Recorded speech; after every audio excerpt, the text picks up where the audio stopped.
We are so blessed to have Amber Guzman as part of our community. Yes, let's give it up for Amber. Thank you for that beautiful song.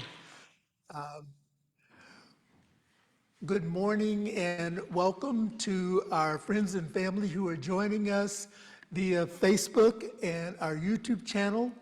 We are delighted that you are gathered with us this morning. We are the Monterey Center for Spiritual Living, located here in beautiful Monterey, California, on the Central Coast. We embrace the New Thought metaphysical philosophy that defines us as a faith, as a way of life, and we practice the principles and the teachings of science of mind. Our theme for the month of April is the practice of becoming. Today, April the 5th, is Easter Sunday, and we also join with our siblings in the Jewish community celebrating Passover. I'm going to talk today about Easter and how it ties in with our theme.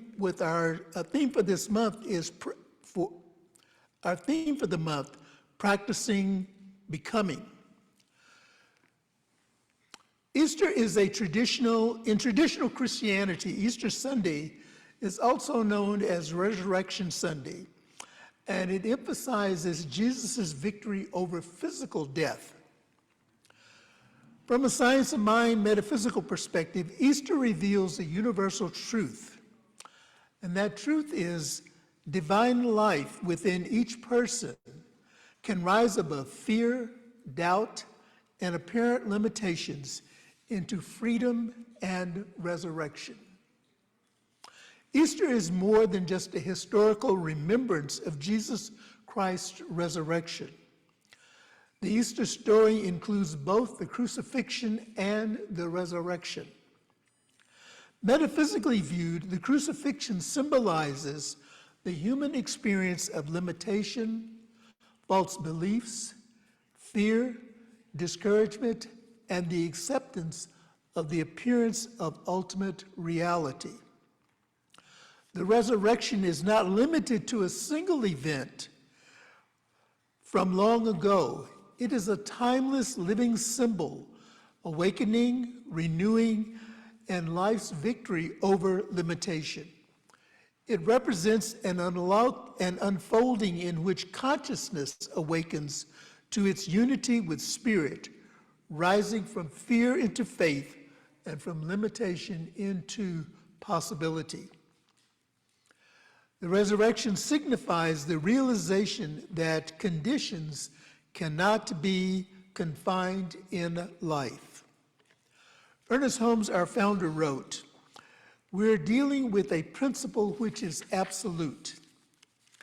And this principle is the same life that Easter celebrates, and that is the eternal presence expressing itself through every person."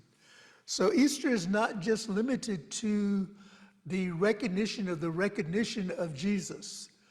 Easter and the resurrection is the acknowledgement of the eternal presence expressing itself through every person. Therefore, the resurrection becomes a symbol of awakening to that principle that is our deepest reality. Easter symbolizes the emergence of what New Thought calls the Christ consciousness. And this is the awareness of our unity with God. Holmes describes the Christ consciousness as not belonging to a single individual, but a universal spiritual pattern within humanity. So there's a universal presence that is represented in the Christ consciousness. And the Christ consciousness is what we strive for in the teachings of science of mind and of New Thought. And that is simply an awareness of our unity with God, our unity with all of life. Last week, Reverend Tony introduced to us the use of symbols in the palm branches. And symbols can be physical and non-physical, as Reverend Tony shared with us. Symbols convey things that ordinary language cannot express. because the experience was not just something that happened, it was something that transformed the reality of the experience. So when we look back at Palm Sunday and we look at what is referred to as Holy Week, and we look at the resurrection, we look at that as a part of all of our life experiences, and we have symbols in our lives that define something that changed our reality in that moment. And we can build on those symbols to move forward in the experience of life. And so I want to give a shout out and a thank you to Reverend Tony for paving the way for the start of our April series and leading us into today's topic, which is living with presence and deep awareness. Mark Nepo wrote in the book, The Endless Practice, Becoming Who You Were Born to Be, and I'm sharing from the ebook edition on page 36. Mark writes, "The point of experience is not to escape life, but to live in it." So we're not escaping life, we're living within it. Each of us carries some wisdom waiting to be discovered at the center of our own experience. And everything we meet, if faced and held, reveals a part of that vision. And so the key in here is that whatever we are choosing to face and we hold into us unfolds and reveals the vision for who we are born to be. Mark is suggesting that our responsibility is to live life as deeply and as honestly as possible, allowing God to reveal itself through us as we become aware of its presence. Mindfulness opens the channels of our consciousness so that the divine may express itself more fully as the I am. And in our Science of Mind teachings, we talk about the I am. We recognize the I am presence. And I think this is a key for us to keep in mind also, is that one of the most important mantras in our Science of Mind teaching is there is one life. This life is God. This life is perfect. And this life is my life now. Many of you may recognize this affirmation as the foundation for our spiritual mind treatment, our practice of affirmative prayer. Ernest Holmes, in our Science of Mind textbook on page 92, expands on this meaning of this mantra by sharing with us that it is not enough to say, there is one life, and that life is God. We must complete the statement by saying, that life is my life now, because we must couple this life with ours in order to express it. We are not becoming this life, we are now in and of this life. And I think this is a key point in our teachings and in the philosophy and traditions of New Thought. And that is, we are not becoming the life of God. We're not becoming one with God. We already are. And so we acknowledge this by adding to this statement that this life is my life now. We cannot truly practice becoming since we already are. However, our physical experience and mental nature often makes us feel separate from the whole. Here's where we use our spiritual practices to help us remember our wholeness and bring us back to the presence. We listen to and we approach our practices gently with a willingness to change. And this is all that is required, is a willingness to change. As Amber shared with us in the music, change your thinking, change your life. This is one of the tenets of our teachings. You will hear us refer to that often, change your thinking, change your life. And even in the Bible, it says, be ye renewed by changing your thoughts. And this is in the book of Romans. And I may not have paraphrased that accurately, but you get the idea. My Bible scholars can go and challenge me on that. It's in the book of Romans. Be ye transformed by the renewing of your mind. That's the expression. And so as we lean into our spiritual practices, we have access to various spiritual tools and symbols, such as our spiritual mind treatment, which I have mentioned, our affirmative prayer, which was what Reverend Cindy offered in this morning in our opening part of our celebration. We have other symbols of meditation and contemplation and journaling, art, nature, walks, and so many more. What I like about the beauty of spiritual principles and practice is that whatever we choose to focus our attention on that is uplifting, that brings us joy, that brings us light, that brings us happiness, that is a spiritual practice. And so the idea here is to use this to continue to grow and expand in our consciousness, recognizing and remembering that we are one with all of life. Whatever practice you choose, do it with conviction. Feel the truth unfolding in your body and life, here and now. Our practices are intended to bring us into present moment. Oftentimes, we see this life journey through a rearview mirror or through the expansive windshield that is ahead. So we're reflecting on past experiences, and we're looking forward to different and new experiences, and we're missing out on the opportunity of what is present for us in this particular moment, right here and right now.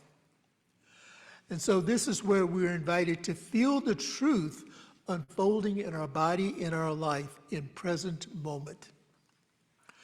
We carry our past experiences, our moments of pain, confusion, and grief, but they do not define us. This is something I want to emphasize. Our past experiences, those moments of pain, confusion, and grief, do not define us. Yes, they are a part of our experience, but they do not define us. Observing our pain without judgment or bitterness can open the doors to deeper feelings of the spiritual presence that is not about avoiding suffering.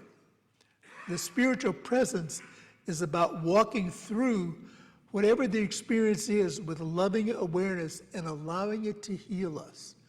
Our experiences come to teach us the lessons of life, to remind us that we are one with Spirit, we are one with God, we are one with all of life. And the good news is that we don't have to do it alone.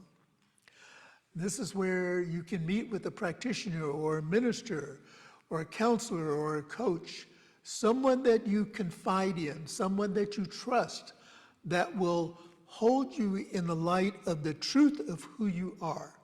And that is whole, perfect, and complete in the mind of infinite Spirit. Every challenge can bring a deeper realization of this truth, releasing us from the false beliefs and dealing with the divine intelligence. And this is what the resurrection is about. It's stepping into new life. It's stepping into the awareness that all things are possible and that all things are complete. And so as I conclude our talk this morning, and offer to us our call to action. Remember that we start April by examining what it means to live with presence and deep awareness. Although we can't practice becoming what we already are, we can train our minds to remember, to live, and to embody it. And this is what I want to emphasize again. We cannot practice becoming who we already are. We already are spiritual beings living in this human experience. We already are perfect emanations of the Christ consciousness. We are living on this journey of awakening. And going back to our brother Mark Nepo, the point of experience is not to escape life, but to live it. And so our call to action is to recognize that mindfulness shapes our spiritual life, Our spiritual practices bring us back to the now, and being broken is never the end of the story. It is the start of becoming. Nothing is ever lost in spirit. How often do we say that? Nothing is ever lost in spirit. What feels broken can be redeemed in love. And I invite us now to turn within as we move into our time of prayer, our spiritual mind treatment. And I opened the prayer this morning by sharing with you a quote that a friend shared with me recently. And the title of this is Inner Fullness. Something steady and alive moves within me today. Love, hope, and faith rise together, creating a quiet strength I can feel. I take a moment to notice it, to honor it. This inner fullness shapes how I respond, how I show up, and how I choose. With gratitude, I move forward grounded, open, and ready. And I move forward knowing that I am truly one with this divine intelligence that lives, moves, and has its very beingness as my life. And as this is true for me, it is true for those who are gathered here in our center in Monterey. It is for those who are joining us via technology, and it is the life of everyone. It is the life of every living being. And we know that through the scientific research that everything has breath, that everything is energy and it is vibrating at a certain level. That which appears to be solid is vibrating and alive with the energy of love, the energy of whatever it is designed to function as. And so I speak my word this morning, giving thanks for life, giving thanks for this beautiful day of resurrection, knowing that not only is the celebration of Easter the day of resurrection, every moment in our life is a resurrection. Resurrection from the old into the new, resurrection from sadness into joy, resurrection from that which is considered harmful or hateful or despair, into the joy of living and knowing that we're all one with the divine. And so I bless places where people are gathering in the name and nature of love, honoring those places where our paths intersect, knowing that at those points of contact, we recognize the wholeness of each one.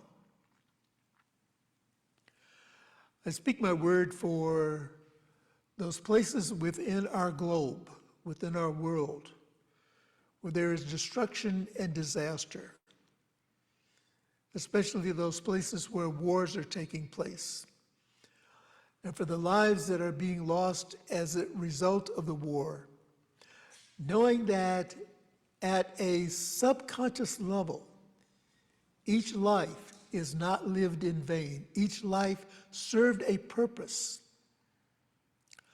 And for those who are experiencing transitions of loved ones, those who are experiencing transitions however they're showing up in life, we know, we affirm, and we believe that everything, absolutely everything, is always working for our highest and best good.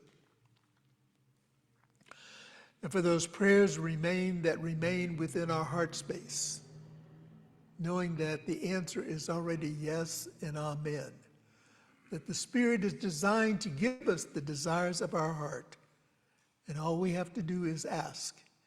If we ask in faith, believing, and trusting,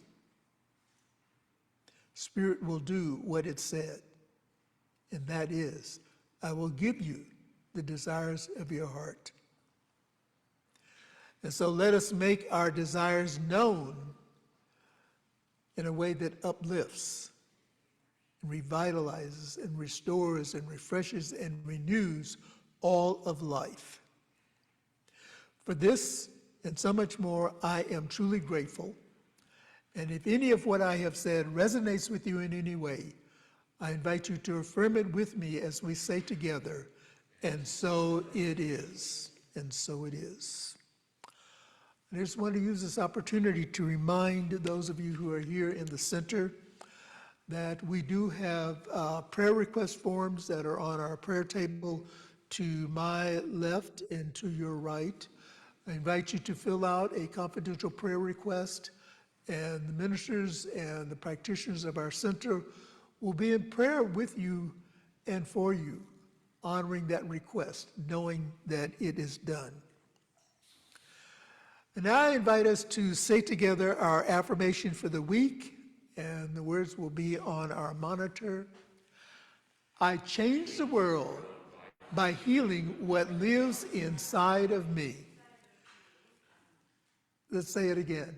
I change the world by living what is inside of me. And now it is time for us to celebrate the law of circulation, which is also known as offering time.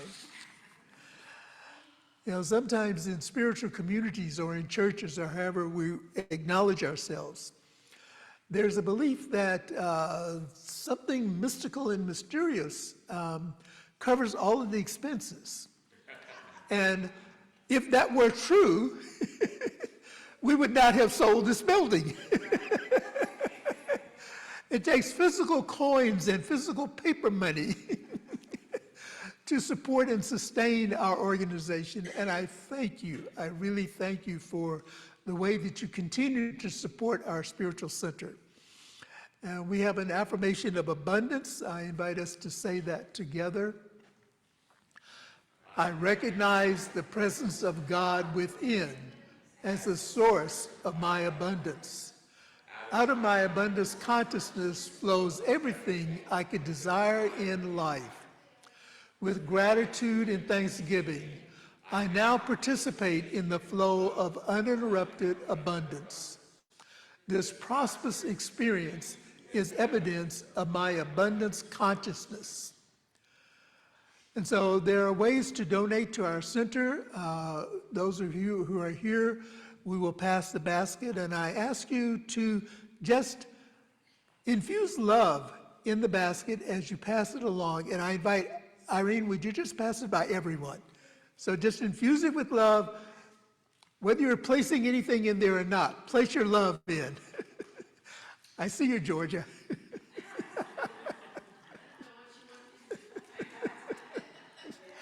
There are ways that you may support our center.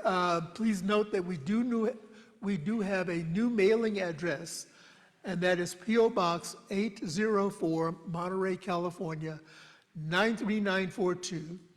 You may text to give, and the number is 831-246-9694, and you may also give online through our website, montereycsl.org, donate. And so thank you for being a part of this community. Thank you for the love that you continue to share. And so as we prepare to say good morning, or whatever time you're watching this broadcast via Facebook and YouTube, know that we love you, we appreciate you, and we thank God for you. We invite you to join us next week as we continue our April series, The Practice of Becoming. And our topic for next Sunday is the path of vulnerability, an invitation for us to live spiritually unclothed